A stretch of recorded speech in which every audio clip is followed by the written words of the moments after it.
3 students यही embassy से request कर रहे थे कि भाई हम इधर बैठे हैं, इधर से निकाल के एटलीस्ट एयरपोर्ट तक पहुंचा दे कि हम पाकिस्तान सेफली हम पहुंच सके। के 3 स्टूडेंट्स को उन्होंने कत्ल कर दिया और 10 लेडीज़ के साथ उन्होंने ज्यादती की है हॉस्टल के अंदर।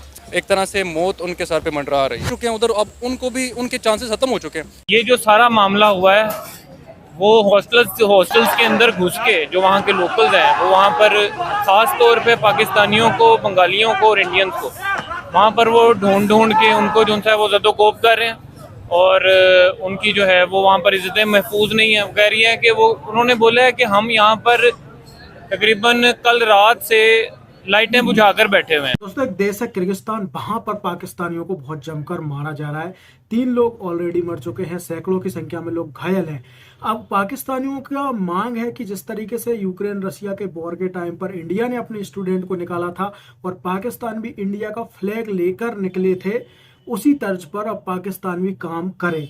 तो दोस्तों, आज का यही टॉपिक है और पाकिस्तानियों का कहना है कि वहां पर ना सिर्फ पाकिस्तानियों के साथ ये सब हो रहा है बल्कि बांग्लादेशी और इंडियंस के साथ भी ये सब हो रहा है। पाकिस्तानी पब्लिक की तरफ चलते हैं जो चाहती है कि भाई इंडिया की तरह ही पाकिस्तान एक्शन ले और अपने लोगों को किर्गिस्तान से निकाल ले। तो चलिए दोस्तों, बढ़ते हैं वीडियो की तरफ और मिलते हैं वीडियो के एंड में। अकॉर्डिंग टू माई इन्फॉर्मेशन तकरीबन सुबह 11-12 बजे तक कुछ 5 पाकिस्तानी शहीद हो गए हैं इस हादसे में। असल में मसला ये बना है कि पाकिस्तानियों की गलती नहीं थी। मसला ये था कि इजिप्ट के कुछ लड़के थे, उनका कोई मसला बना है उधर को लोकल जो लोग थे यूनिवर्सिटी के अंदर। सो वो इजिप्टियन जितनी भी थे वो एक्चुअली पाकिस्तानियों की तरह दिखते हैं शक्ल वगैरह में। सो वो ये समझी हैं जैसे कि मतलब कि वो पाकिस्तानियों ने उनके ऊपर हमला किया हो। तो उन्होंने कुछ इनके टेलीग्राम ग्रुप्स वगैरह थे, उसमें उन्होंने मैसेजेस किए हैं कि भाई इन्फॉर्म किए हैं कि आप लोग आ जाएं फ़ौरन और पाकिस्तानियों को पकड़ें, क्योंकि उन्होंने हमारे साथ मसला बनाया है। लेकिन अफसोस की बात यह है कि हमारी सरकार, हमारी गवर्नमेंट इस पर खामोश है। शहबाज शरीफ साहब ने सिर्फ एक ट्वीट किया कि जो पाकिस्तानी स्टूडेंट्स हैं वो अपने हॉस्टल के अंदर रहें, बाहर ना निकलें। देखिए, हॉस्टल के अंदर ही घुस के उन्हें मारा गया है, फिर वो हॉस्टल के अंदर भी महफूज नहीं है तो वो कहाँ जाएं? हमारी एम्बेसी अब तक क्यों खामोश है? इस पर कोई एक्शन क्यों नहीं ले रही? हमारी एम्बेसी को चाहिए कि इनके ऊपर ज़बरदस्त एक्शन ले और बात करें, वहाँ पर विज़िट भी कर सकें तो बहुत अच्छा होगा, ताकि हमारी जो स्टूडेंट्स हैं पाकिस्तान में बहुत रश है MBBS में, तो ज़ाहिर है वो हमारे स्टूडेंट्स जो है वो फिर बाहर चले जाते हैं स्टडीज़ के लिए। तो अगर वो इनसिक्योर है तो फिर हमारे बाकी जो आने वाले जो स्टूडेंट्स हैं तो उनके लिए भी ख़तरा हो सकता है, वो भी फिर नहीं जा सकेंगे। अभी जब वहाँ पे कुछ इंडियन स्टूडेंट भी मौजूद थे, खबर सुनने को आई है कि उन्हें भी मारा गया, उन्हें भी पीटा गया, लेकिन उनकी गवर्नमेंट ने इस पर एक्शन लिया है और उन्हें कहा है कि जल्द अज जल्द जो है हम इस पर एक्शन लेंगे और अपने जो स्टूडेंट्स हैं उनको वहाँ से निकालेंगे। इससे पहले हमने देखा जब यूक्रेन और रशिया की वॉर थी तो बहुत सारे इंडियन और पाकिस्तानी स्टूडेंट जो यूक्रेन में फंस गए थे, इंडिया ने ना सिर्फ अपने स्टूडेंट्स को निकाला बल्कि पाकिस्तानी स्टूडेंट्स को भी जो है वो सेव किया था। हमेशा हमने देखा है कि इंडिया अपने लोगों को है जो वो सेव करता है, चाहे वो दुनिया के किसी भी कोने में हो। अब देखिए, बात सिर्फ इंडिया और पाकिस्तान की नहीं होती। हम किसी स्पेसिफिक मुल्क को वो पॉइंट आउट नहीं कर सकते, लेकिन मसला ये है कि देखिए, जब भी हम अपने स्टूडेंट्स को मुल्क से बाहर भेजते हैं, चाहे वो मेडिकल के लिए, इंजीनियरिंग के लिए, सो हमें सिर्फ ये नहीं सोचना चाहिए कि बस सही है भाई लोग स्कॉलरशिप के लिए चले गए, उन्हें फ़ायदा हो रहा है। भाई उनके पीछे सिक्योरिटी लगानी चाहिए, उनको स्कैवर करना चाहिए, पॉलिसीज़ बनानी चाहिए कि भाई अगर मैं एक भी स्टूडेंट को बाहर भेज रहा हूँ तो उसको सिक्योर उधर फील होना चाहिए, ये नहीं कि बस उधर जाके सिर्फ वो बेनिफिट ले रहा हो। देखे ना कि इंडिया के जो स्टूडेंट्स थे उन्हें भी मारा गया है, 1-2 इंडियन स्टूडेंट्स थे जिनको भी मार पड़ी है, लेकिन उनकी गवर्नमेंट ने इस पर जो है वो एक्शन लिया है। उन्होंने कहा है अपने स्टूडेंट्स को कि हम जल्दी आपको वहाँ से निकाल लेंगे, लेकिन हमारी सरकार ने बोला, हमारे जो प्राइम मिनिस्टर हैं शहबाज शरीफ साहब, उन्होंने सिर्फ एक ट्वीट कर दी कि वो अपने हॉस्टल्स के अंदर रहें, बाहर ना निकले। हॉस्टल के अंदर ही तो घुस के उन्हें मारा गया है। बिल्कुल, ये एक चीज़ मैंने भी जब देखा कि हॉस्टल के अंदर घुस के मारा गया। मेरा एक्चुअली एक फ्रेंड, मेरा कॉलेज का जूनियर, वो भी बिल्कुल वहाँ पे उसी हॉस्टल में, वहाँ पे मेडिकल का स्टूडेंट है, वहाँ पे यहाँ वो लोग, अभी मेरी आज उससे बात हुई है बिरस्ते में, तो वो कह रहे हैं कि यार बहुत ही यहाँ पे ख़राब सिचुएशन है, हम लोग ऐसे मतलब डर के रह रहे हैं कि ज़िंदगी और मौत के जैसे होता है ना, हम बीच में खेल रहे हैं कि घर वाले अलग परेशान हैं यहाँ पे पाकिस्तान में कि वहाँ पे क्या सिचुएशन है। वो कह रहे हैं हम लोग वहाँ अलग परेशान हैं, कोई लाइक लुक आफ्टर करने वाला ही नहीं है उनका वहाँ पे, बस वो उनके साथ सिर्फ अल्लाह का सहारा है और किसी का सहारा नहीं है फिलहाल उनके साथ। और आज ये जो सारा मामला पेश आया उसके नतीजे में जो है 4-5 स्टूडेंट्स भी मारे गए हैं। बिल्कुल, मैंने तो बल्कि मेरे दोस्त अभी मुझे उसने बताया कि 3 स्टूडेंट्स को उन्होंने कत्ल कर दिया और 10 लेडीज़ के साथ उन्होंने ज्यादती की है हॉस्टल के अंदर फीमेल के साथ ज्यादती की है बाकायदगी से। तो ये देख लें, अब फिर अगर ऐसी सिचुएशन चलती रही तो फिर पेरेंट्स अपने बच्चों को कहीं दूसरे मुल्क भेजने के लिए फिर डरते ही रहेंगे। अगर पाकिस्तान में वैसे तो कुछ रखा नहीं हुआ पढ़ने के लिए, लोग जो बाहर जा रहे हैं पढ़ाई के लिए, फिर अब वो भी सिलसिला बंद हो जाएगा अगर ऐसे कुछ चलता रहा। लेकिन अभी आप एक डॉक्टर हैं, तो आप इस हवाले से बता सकते हैं कि क्या वजह है कि हमारे स्टूडेंट्स पाकिस्तान को छोड़कर MBBS करने किर्गिस्तान जा रहे हैं? Ma'am, it's a very common question जो कि ऑलमोस्ट सारे स्टूडेंट्स को पता ही होता है। यहाँ पर एक तो मेरिट्स बहुत हाई हैं और उसका शिकार मैं भी हुआ कि I was not able to qualify for MD-CAT and all this things. तो at last as a backup I pursued my degree in DPT, doctor of physical therapy. तो एक तो मेरिट का इशू है और फाइनेंशियल्स का भी आपको पता है कि हमारा कंट्री कोई बहुत ज़्यादा मतलब मिलियनर्स तो यहाँ पर है नहीं है।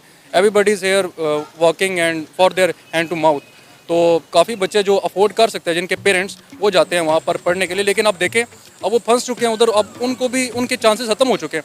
अब एक बच्चा है जो 4th ईयर में है, 5th ईयर में, तो अब उसके तो अगर वो यहाँ पर भाग आता है उसकी तो डिग्री ज़ाया गई।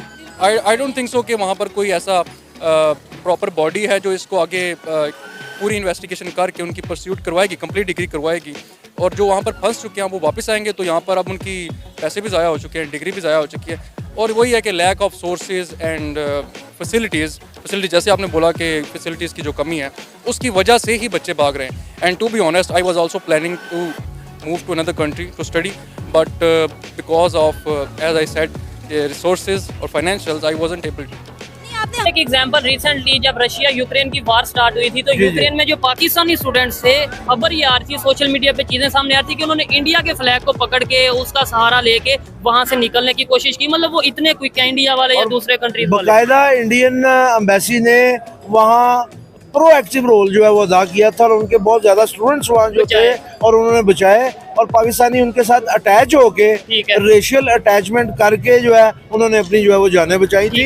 हम वहाँ भी नहीं थे, हम तो कहीं भी नहीं है, we are nowhere in the world. हम सिर्फ, हमारी सिर्फ एक नॉमिनल रिप्रेजेंटेशन है, हम वहाँ सिर्फ बैठे हैं और उनके जो लोग हैं उनकी एम्बेसीज यहाँ प्रोएक्टिव हैं। उनको एक एक बंदे का पता होता है, कोई हमारा प्राइम मिनिस्टर से मिल रहा है, कोई हमारे वजीर आला से मिल रहा है, कोई वजीर आला KPK से मिल रहा है, कोई किसी ब्यूरोक्रेट से मिल रहा है, कोई किसी जज से मिल रहा है, और वो यहाँ आके काम करते हैं। और वैसे शायद वहाँ जाके सो ऐसा कहना नहीं चाहिए, लेकिन पाकिस्तान में कोई फॉरेनर आता है कत्ल भी कर देता है, तो रेमंड डेविस की जैसे मैं एग्जांपल दे रहा हूँ या देना चाह रहा हूँ, तो वो इधर से बाइज्जत चला जाता है। वो तो पाकिस्तानियों का खून तो कौमे फरोख्तंद विच अर्जा फरोख्तंद, हमारा तो खून जो है वो उसकी कीमत कोई नहीं है। जितने में चाहे भेज दें, कंटेनरों में रख के भेज दें। और अमेरिका को अगर तालिबान चाहिए तो यहाँ कंटेनर पे भर भर कर उनको भेज दें, पैसे दें, डॉलर फेंके और हमसे बंदे जितने मर्जी लेते हैं। सर, आप इसके ऊपर क्या कहना चाहेंगे? ये भाई ने जो बात की है, मुझे तो सुन के मतलब ऑथेंटिक बात की है, थोड़ी गुस्से में की है लेकिन बड़ी ऑथेंटिक। आप क्या कहना चाहेंगे? ये खबर सुनी आपने, कैसे सुनी, क्या लगता है ये सच होगा, झूठ होगा, ऐसे ही सोशल मीडिया पे बात वायरल होगी? जी बिल्कुल, मैंने ये खबर सुनी है और सोशल मीडिया के थ्रू ही सुनी है। खासतौर पे टिकटॉक पर ये बहुत ज़्यादा ये चल रही है। और एक बड़ी मशहूर टिकटॉकर है, मेरा ख्याल है डॉक्टर आलिया शुएब करके उनका कोई नाम है, तो उन्होंने, वो भी वहाँ पर पढ़ने गई हुई हैं। ठीक है। तो उन्होंने अपने जो है ना ऑफिशियल चैनल पे उन्होंने एक वीडियो बनाई है एक बंद कमरे में बैठकर, और वो कह रही हैं कि ये सारा कुछ जो है इसके अंदर हकीकत है। वो एक्सप्लेन क्या कर रही हैं? वो एक्सप्लेन ये कर रही हैं कि ये जो सारा मामला हुआ है वो हॉस्टल्स के अंदर घुस के जो वहाँ के लोकल्स हैं वो वहाँ पर ख़ास तौर पे पाकिस्तानियों को, बंगालियों को और इंडियंस को वहाँ पर वो ढूंढ के उनको जो है वो ज़दोकोब कर रहे हैं, और उनकी जो है वो वहाँ पर इज़्ज़तें महफूज नहीं है। कह रही है कि वो, उन्होंने बोला है कि हम यहाँ पर तकरीबन कल रात से लाइटें बुझाकर बैठे हुए हैं। सही है।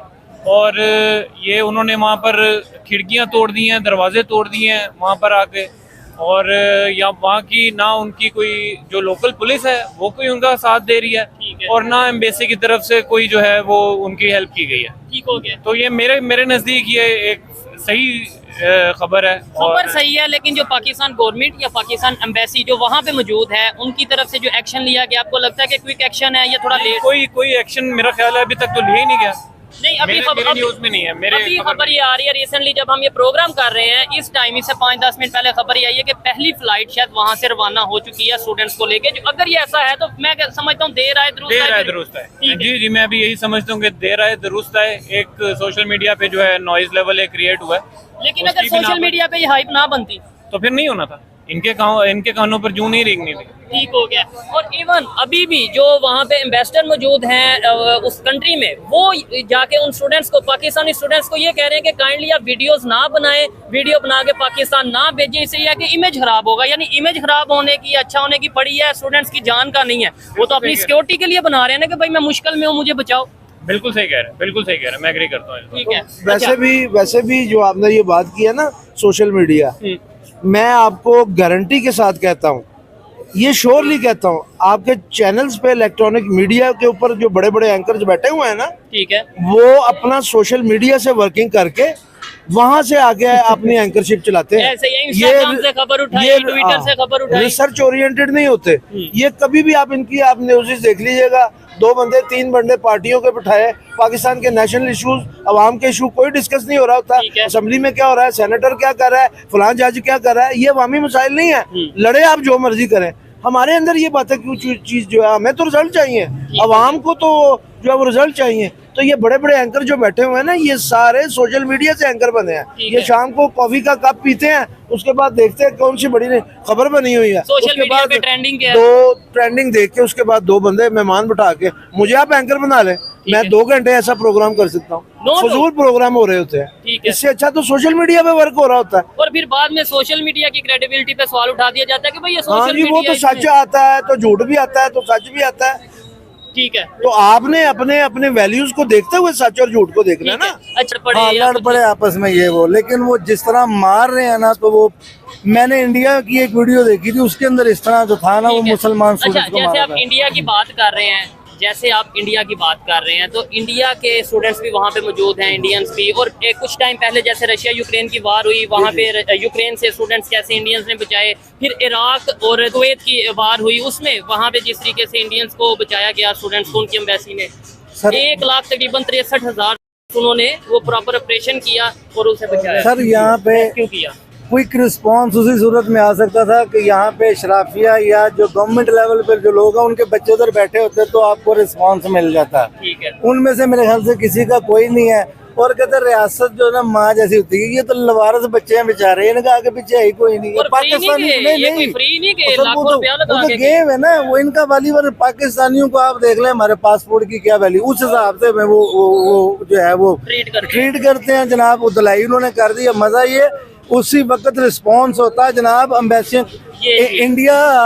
इंडिया बांग्लादेश या कोई भी ब्रिटिश अमेरिका तो सर वो तो हिला के रख देते। इन्हें चाहिए था कि ऑफिशियली गवर्नमेंट लेवल पे कभी स्टेटमेंट आती कि भाई ये क्या हो रहा है, इधर से जहाज में फौरन उधर चले जाते। वो कौन सा जनाब अमेरिका जाना था, ये 1500 किलोमीटर ऑलमोस्ट बात ये सर। वो ये काम अब गवर्नमेंट का है, अब इसमें मेरे जैसे और आप जैसे भाई क्या करेंगे, स्वाय अफसोस। एज ए स्टूडेंट आप क्या कहना चाहेंगे जो वहाँ पे चीजें हो रही हैं? आपको लगता है कि भाई हम यहाँ से कोई ऐसा, जैसे ये वीडियो रिकॉर्ड कर रहे हैं, मोहब्बत की, पीस की, कोई ऐसा पैगाम के भाई जो मिसअंडरस्टैंडिंग है वो खत्म हो? सर वो यहाँ हमारे जो ऑफिशियल हैं अम्बेसीज वाले, गवर्नमेंट को कुछ कहना चाहिए, वो गवर्नमेंट जाए उधर भजन, वो भी किसी के बच्चे हैं, वो अपना करियर बनाने गए, हमारे भाई हैं बहने हैं, उनको सेव करें, उन्हें जाके सिक्योर करें, अपनी एम्बेसी में लेके आए, जो भी मसला सॉर्ट आउट करवाए भाई। और जो भी उधर पार्टी जो बन गई है, जो मामला तो हो गया, ये गवर्नमेंट ही कर सकती है। मैं और आप तो इधर ओपिनियन नहीं दे सकते। ये तो गवर्नमेंट को एक जो है ना स्ट्रॉन्ग जो स्टेप लेना चाहिए, अभी तक हो जाना चाहिए था। ये आज होगा ना तो सर दुनिया में कोई नेक्स्ट टाइम जरूरत नहीं करेगा। अभी इसको 2-4 दिन में आएगी खबर, जिनके मर गए उनसे पूछिए। और बड़ी बात कंपैरिजन पे ही आए, लेट्स बोल आपने बोला कंपैरिजन है, तो अगर कंपैरिजन पे आए उनकी इकोनॉमी के साथ हम कंपैरिजन कर सकते हैं? नहीं, ऑब्वियसली पाकिस्तान की इकोनॉमी और उनके पासपोर्ट की जो वैल्यू है, हमारे पासपोर्ट की वैल्यू है, हम कंपेयर, ये तो देखें, ये तो नहीं नहीं हुआ ना, ये अब से नहीं है, ये तो पिछले 20-25 साल से। मुझे याद है जब मैं 22-23 साल का था, मुझे याद है मैं 1 रुपए में 3 पाकिस्तानी इंडियन रुपीज लेता था। आपकी 3 टाइम पाकिस्तान में। अच्छा, आज से 20-30 साल पहले की बात है, 3 टाइम्स उनकी करेंसी हमसे लोअर थी। जानबूझकर हमारी करेंसी को डीवैल्यू किया गया उनके सामने कि वहां से हम चीजें परचेज करते हैं तो वहां से उनकी तिजारत को ना आस्ता आस्ता ये करते करते हम ठीक है, आपका कहने का मतलब है कि 2000 के राउंड बोर्ड जो सा था 94, 95 या 2000 के राउंड बोर्ड, उनकी करेंसी हमारे से, इंडिया की करेंसी पाकिस्तान से 3 टाइम नीचे थी। मुझे नहीं लगता ऐसा था। आप चेक कीजिएगा, ठीक है, आई स्टिल रिमेम्बर। तो कैसे डबल तो कल की बात है, डबल नहीं, अब 4 गुना ऑलमोस्ट तो ऊपर चली गई। डबल हम जो थे ना, हम डबल थे उनसे। अच्छा, बड़ी जबरदस्त डिबेट चल रही है और यहाँ पे ये चीजें कहीं ना कहीं मैटर करती हैं कि भाई आज पाकिस्तान की अगर ये कंडीशन है, पाकिस्तान के पासपोर्ट की अगर ये पूरी दुनिया में वैल्यू है, हमारे जो पाकिस्तानी दुनिया के दूसरे कंट्रीज में जाके रहते हैं उनकी वहाँ पे कितनी रिस्पेक्ट की जाती है, कितना वैल्यू किया जाता है, ये चीजें सवालिया निशान है। भाई वाइंड अप करेंगे किस तरीके से, आप कहना चाहते हैं कि भाई हमारे पासपोर्ट की वैल्यू कैसे बेहतर होगी? अगर जैसे इन्होंने कंपैरिजन की बात की, इंडिया के पासपोर्ट की वहाँ पे क्या वैल्यू है, हमारे पासपोर्ट की क्या वैल्यू है? अच्छा, ये इसके अंदर मेरा जो ख्याल है ना वो ये है कि सबसे पहले तो अवाम को इस बारे में सोचना पड़ेगा कि हम किसको लेकर आ रहे हैं। सही है, हमारे हुक्मरान जब तक सही नहीं होंगे, देखिए डंडा ऊपर से आएगा। ठीक है, आप अगर कहें ना, पब्लिक की भी बड़ी जिम्मेदारी है मेरे ख्याल से। पब्लिक की है जिम्मेदारी, लेकिन आप देखिए ना, जब तक ऊपर से डंडा नहीं ना होगा, आप बड़े जबरदस्त सिविलाइज्ड मुल्क में चले जाएं, जब आप उनका भी डंडा छोड़ देंगे ना, वो 1 साल बाद वो भी बिगड़ना शुरू हो जाएंगे। सही है, अभी तो उनकी हुई भी है ना, उनकी एक वो उनको टेम किया हुआ उन्होंने डंडे के दौर पर, वो रुकते हैं, इशारों पे भी रुक रहे हैं, सारा काम कर। आप उनसे थोड़ी तो वो स्ट्रिक्टनेस निकाले ना उनके अंदर से। सही है, वो आहिस्ता आहिस्ता खराब होती है। लेकिन अगर यूएई की बात करें, बहुत से ऐसे कंट्री हैं ये लॉ एंड ऑर्डर है, डंडा शंडा, हमें पुलिस भी ऐसा नजर नहीं आती। लॉ एंड ऑर्डर होना चाहिए ना, लॉ एंड ऑर्डर एक कानून सबका है। देखिए ना, आप वहाँ चलान अगर आपका होता है, सऊदी अरब में आप करें चलान, पता कितने पैसे आपकी महीने की तनख्वाह है, तो ये डंडा नहीं तो क्या है? आप सॉफ्ट डंडा उसको कह ड्राइविंग लाइसेंस भी कैंसिल हो जाएगा, वो छोड़ेंगे नहीं आपको। आप किसी का फोन नहीं करवा सकते वहाँ पर। हाँ, ये सवाल नहीं पैदा होता। लेकिन ये है कि उनके शहरियों को वो फैसिलिटीज भी हासिल है। ये नहीं कि हमें सिर्फ डंडा दे दिया जाए और उसके अलावा कुछ ना दिया जाए। पाकिस्तान को क्या किया जाए? पाकिस्तानी आवाम टैक्स नहीं देती। पाकिस्तान, मैं तो अभी चाय का कप पी के आया हूँ, उस पर भी चीनी पे टैक्स दे के आया हूँ, पत्ती पे टैक्स दे। मैं वॉशरूम में गया हूँ ना, तो मैं अपने फ्लश का 800 रुपए वासा को दे के आया हूँ। मैंने जो यूरिन पास किया है, मैं उसका 800 रुपया दे के आया हूँ, मेरे घर में लगा हुआ है। बिल्कुल ऐसे ही है। मैं अपनी पोटी का टैक्स दे के आया हूँ। मुझे आपने रिटर्न में क्या दिया? मुझे क्या दे रहे हैं आप? कॉमन मैन को आप क्या दे रहे हैं? आप ये कहते टैक्स नहीं दिया। बड़ों से टैक्स लें लोगों, और मिडिल क्लास और गरीबों पे लगाएं। ना आप एजुकेशन पे लगा रहे हैं, ना आप हेल्थ पे लगा रहे हैं। आप आइन की बात कर रहे हैं। पहले फंडामेंटल राइट की बात कर लेना कि हुकूमत क्या दे रही है। फंडामेंटल राइट्स होने चाहिए, रोटी आप कपड़ा। तो बुनियादी चीजें नहीं दे रहे हैं, तो हमें लेयर्स और प्लेयर्स कहाँ से देंगे? हमारी तो नीड पूरी नहीं हो रही, बेसिक नीड्स को आप फुलफिल नहीं कर रहे। ठीक है, इसमें हमारी कहाँ पे गलती है? मतलब गवर्नमेंट के हवाले से तो आप बात करें, लेकिन कहीं ये भी कहा जाता है जैसी अवाम वैसे हुक्मरान। इस बात को भी नहीं आप हटा ये तो बिल्कुल तो मेरी या आम पब्लिक की क्या गलती है? मालूकुम इस अवाम की तरबियत ना इस्लामिक हुई है, ना नेशनल लेवल पे एक कौमी धारे के अंदर ला यूनिटी नहीं है। हम सुबाइयत में, लिसानियत में और मसालक में फंसे हुए हैं। एक नेशनल जो स्पिरिट है वो और इसको एक्सप्लॉइट करने वाले भी पॉलिटिशियन है। ठीक हो गया भाई, मैं मुसलमान हूँ, मैं पंजाबी बलोची नहीं हूँ। जबरदस्त। पहले मैं मुसलमान हूँ, पहले मैं पाकिस्तानी। हाँ, ये कहेंगे पहले मैं पाकिस्तानी तो ज्यादा जबरदस्त होगा, क्योंकि अगर कहेंगे मुसलमान हूँ तो हिंदू भी मौजूद है, सिख भी मौजूद है, क्रिश्चियन भी मौजूद है। देखिए मैं मुसलमान हूँ ना, तो हिंदू अपने आप को हिंदू कहे। जब आप हिंदू से पूछे नहीं, तो पाकिस्तानी, सुन ले, अच्छा। मैं बताता हूँ। मुझे कोई प्रॉब्लम नहीं है कि अगर मुझे कोई यहाँ पूछेगा ना पाकिस्तान में आप पहले क्या हैं, तो मैं कहूँगा मुसलमान। अगर आपको किसी क्रिश्चियन से पूछे, वो कहेगा पहले मैं क्रिश्चियन हूँ।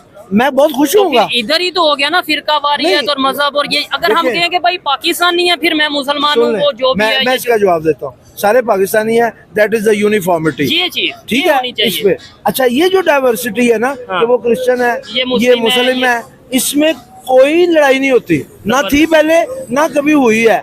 मगर जब इसको एक्सप्लॉइट करते हैं ना कि जी अक्सरियत ने अकलियत को कर लिया, तो ये सारा पॉलिटिकल प्रॉक्सीज जो लगी होती है ना, ये देखे वहाँ किसी ने जो है वो किस शहर में जो है वो जलाया था, जड़ावाला हुआ है, वहाँ तहकीक की गई है, पता चला है कि मुसलमानों ने नहीं ये काम किया। और ये बकायदा ये इश्यूज पाकिस्तान में क्रिएट किए जाते हैं। ठीक है, ये देखे यार, कराची या सिंध से बड़ी खबरें आती हैं, सिंध से बड़ी खबरें आती से हैं। पढ़े हुए हैं लोग। अच्छा। ये मैं वहाँ नीला गुम्बद पे हम जाते हैं, इतना बड़ा कैथेड्रल चर्च है, माल रोड पे जाते हैं, इतना बड़ा कैथेड्रल चर्च नहीं, है। लेकिन आप इसके साथ रीगल सिनेमा के पास चले जाए, ठीक है, जैन मंदिर भी मौजूद है इधर। तो आज तक कभी आपने सुना है, कभी हमने ये सोचा हो कि जी किसी का चर्च चला दें?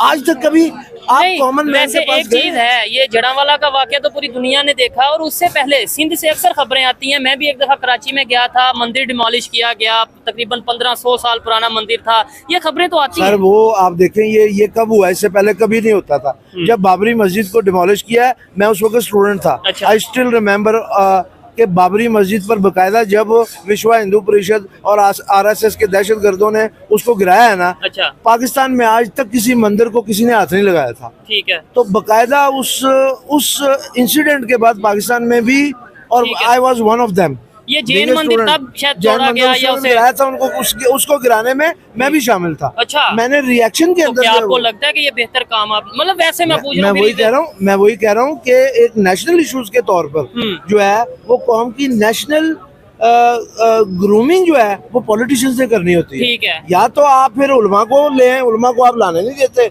ना आप इस्लाम की तरफ आते हैं, ना आप कुफर की तरफ पूरा आते हैं, आपने रहना बीच में, ना इधर के रहेंगे, ना ना इधर उधर के ना उधर के। ठीक है, तो आपने दोनों को खुश करना है, आपने कुफरत को भी खुश करना है, आपने इस्लाम को भी ठीक है, खुश करना है। वाइंड अप करते हैं। मुझे बताइए आप लोगों को ये वीडियो कैसा लगा, आप लोग हमें कमेंट करके बता सकते हैं। साथ ही साथ चैनल को सब्सक्राइब कर सकते हैं और ऐसी इंटरटेनिंग वीडियो अपने दोस्तों के साथ शेयर भी कर सकते हैं। तो दोस्तों इस वीडियो में इतना ही, मिलते हैं किसी और वीडियो में, तब तक के लिए जय श्री।